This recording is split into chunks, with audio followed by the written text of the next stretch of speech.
Inside Blair House, the president's temporary Washington home, extreme fanatics of the Puerto Rican Nationalist Party try to force their way in, guns blazing, to assassinate the President of the United States. When the 3-minute shooting is over, assassin Griselio Torresola lies dead on the Blair House lawn, and White House policeman Leslie Kofelt is dying a few feet away. Assassin Oscar Collazo and 2 other guards are wounded as the plot is foiled. Police and Secret Service men examine the damage. A picket on the iron fence is knocked off. The steps and doorway of Blair House bear bullet holes. Only the guards' quick action prevented more casualties. At Washington's emergency hospital, a 24-hour guard watches over Collazo, who, despite a chest wound, recovers to face trial for murder. The president, who was taking his after-lunch nap upstairs in Blair House at the time of the shooting, emerged shortly afterward to attend ceremonies at Arlington. Americans of all political beliefs congratulate Mr. Truman on his escape.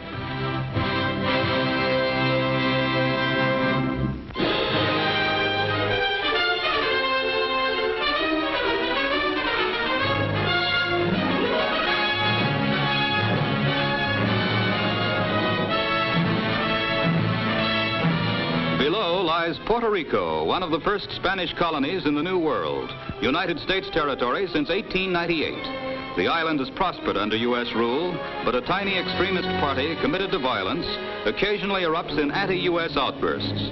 These nationalists, 2 of whose co-conspirators tried to assassinate President Truman, also staged an unsuccessful revolt under the direction of ex-convict Pedro Albizu Campos. One of their targets was the island's first popularly elected governor, Luis Muñoz Marin, whose inauguration last year marked a climax in Puerto Rican progress toward self-rule. Under Marin, the Puerto Ricans now have as much political freedom as any state in the Union, and they're working out their own economic destiny as well. For years, Puerto Rico's biggest source of income has been sugar cane. Harvesting, though picturesque to tourists, is backbreaking work for the 150,000 men who still cut the cane by hand. Brahma steers, imported from India as the beasts of burden, are slowly being replaced by tractors, trucks, and other machinery. The total income from sugar this year is almost $140 million. Of this, 60% goes to the islanders. To help establish a balanced economy, mainland industries have been encouraged to open Puerto Rican branches by a 12-year tax exemption. Drawing upon a labor force of 200,000, almost 100 major industries, many of them financed by the islanders, have been established there in the last 4 years. The slowly rising standard of living has also brought mainland-style department stores. The largest private housing project in the world is the Puerto Nuevo development, a city for 50,000 people. The working force and most of the raw materials for such projects are Puerto Rican. Puerto Rico, impoverished since the days of Columbus, reaches new heights of democratic progress.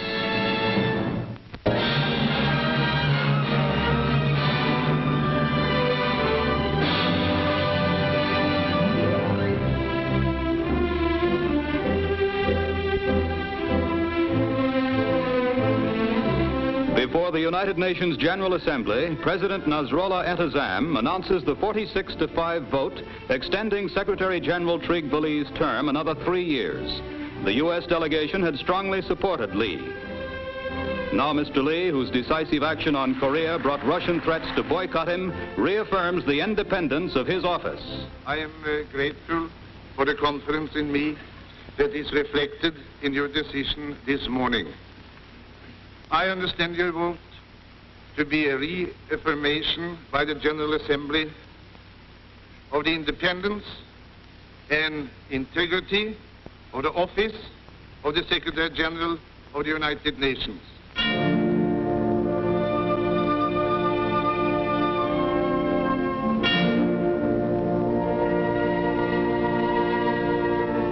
Sweden lays to rest King Gustav V, dead at 92. The new king, Gustav VI, leads a funeral procession which includes the kings of Denmark and Norway and the president of Finland. For nearly 43 years, Gustav V ruled over a Sweden at peace. Now thousands view the casket of Europe's oldest reigning monarch, whose span extended from the Victorian age to the atomic era. Through Stockholm, his body passes on its last journey as a nation mourns a democratic king who ruled long and well.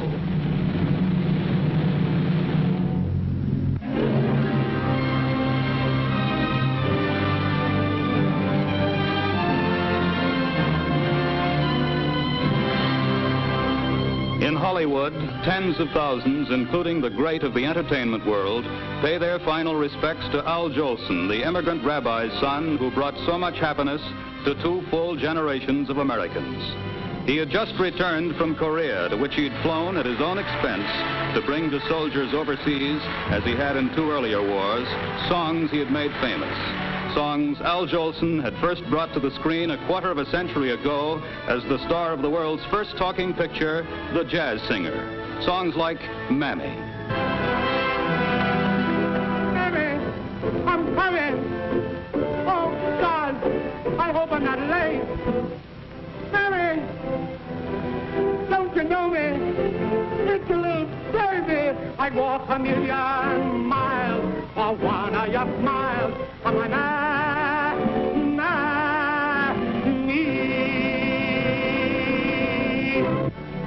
For millions, the final curtain will never fall on Al Jolson.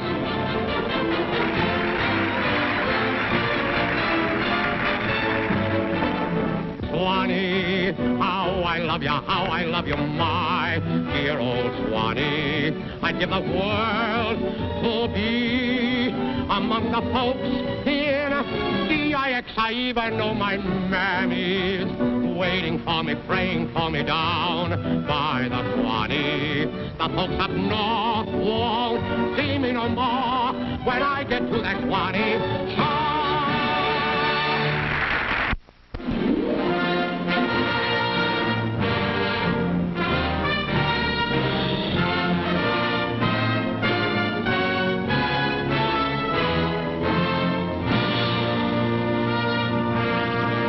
Dedicates a new House of Commons, which has been rebuilt on the site of the ancient and historic chamber destroyed by German raiders in the all-out Nazi Blitz of May 1941. The house has been completely restored. The impressive Churchill door, constructed from scarred relics of the old chamber, gives entrance to the new building, the home of the lower and vastly more important of the 2 Parliament houses. British dominions and colonies have sent furnishings for the new Parliament. The table comes from Canada. The inkstands from southern Rhodesia. The bar, closed to signify that the house is in session, is from Jamaica. The opening ceremonies attended by the royal family take place in the Great Hall of Westminster nearby, for by tradition no King of England may set foot inside the House of Commons. The Lord Chancellor, one of the highest officers of the realm, follows members of Lords and Commons and officers from all over the Commonwealth. The tension of the historic moment is relaxed as sweepers prepare the way for the King.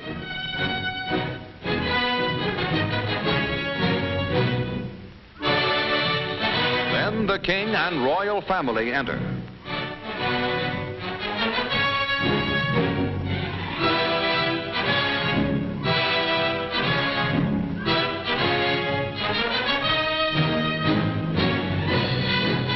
Formal greetings to the King are offered by the Lord Chancellor as Speaker of the House of Lords.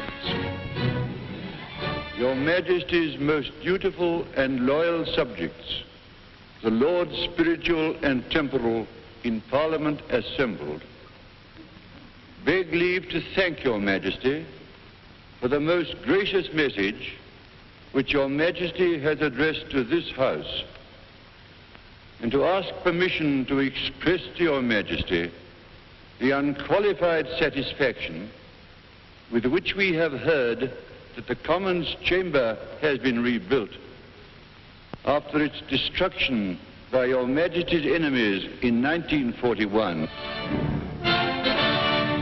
The great Mother of Parliaments has been dedicated. The Dowager Queen Mary with Princess Margaret leads the royal family out of the hall. The British Parliament has been a model for democratic legislatures all over the world. The restored House of Commons carries on, a living inspiration to all men who cherish the ideals of free debate and of democracy.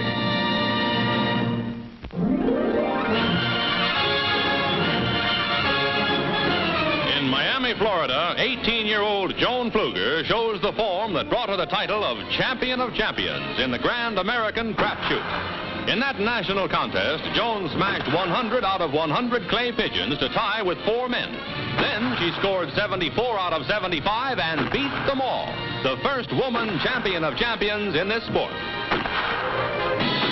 Like Annie Oakley, teenage sharpshooter Joan Pfluger makes the menfolk take a back seat.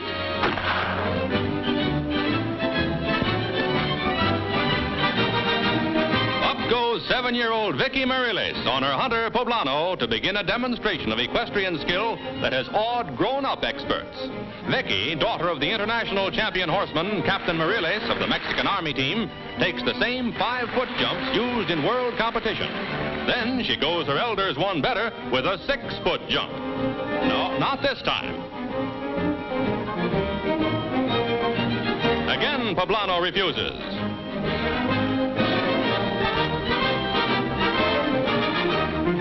Vicky makes it. On a mount that seems many sizes too large for her, 7-year-old Vicky Marilace reaches a new high in horsemanship.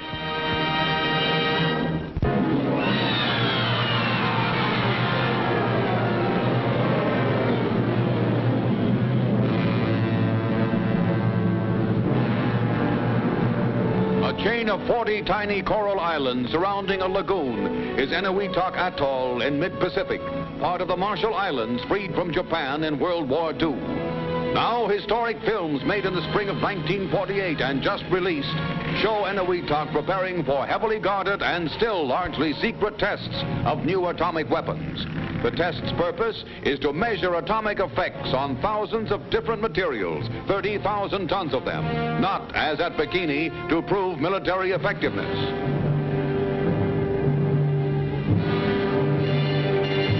In special towers, automatic cameras will record the explosions. There are no newsmen, no foreign observers present as members of the 10,000-man Task Force T leave shore for safety just before the explosion of America's 6th atom bomb at Enewetak, now the Atomic Energy Commission's permanent proving ground. Robot planes take off for atmospheric measurements. The bombs will not be dropped from the air.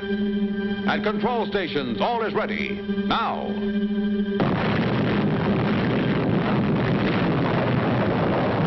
This is bomb number 6, a new atomic weapon, not an improvement of an old design.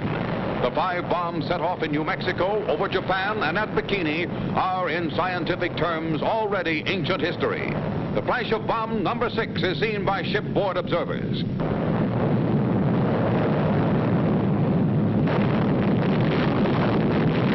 And here is bomb number 7. Seen from a different angle, its death-dealing radioactive cloud spreads for miles above the Pacific. This is bomb number 8.